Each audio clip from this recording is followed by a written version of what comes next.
God sends the rain and the sunshine. He causes the sun to rise on both the evil and the good, and sends rain on the righteous and the unrighteous. With these words, Jesus taught his followers to love and pray for their enemies. God allows good and bad things to fall on good and bad people alike. He doesn't explain why this is the case, simply that it is.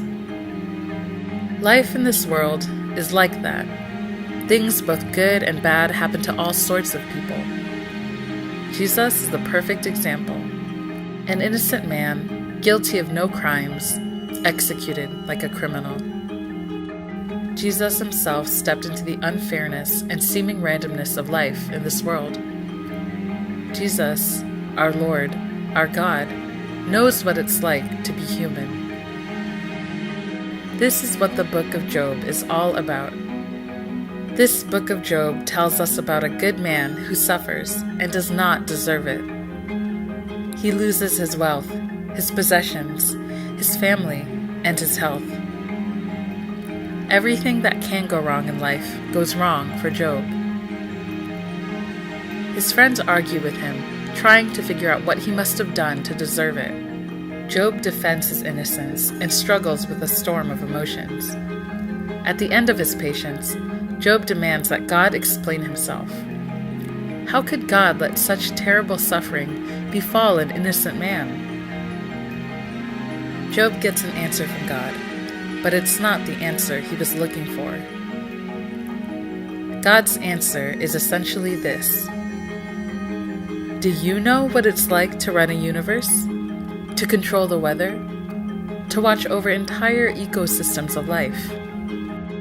To maintain the balance of planets and stars? Do you think I don't know about the dangerous powers at work in my world? God offers Job a change in perspective. Job only sees his own life, while God sees the entire universe. Job's perspective is narrow, and God's is infinite. God knows the troubles of this world, but he can't give us all the answers for why they exist, because we couldn't comprehend them. In Job, God shows us there's an aggressive, evil force at work in the world, called Satan. Satan criticizes God's rule of the world and attempts to discredit him. Satan tries to manipulate mankind into thinking that God is unjust. We should never lose sight of the fact that Jesus, Lord of all, came to this planet to relieve our burdens, to end sin once and for all, to take us to heaven, and allow us to leave the troubles of this earth forever.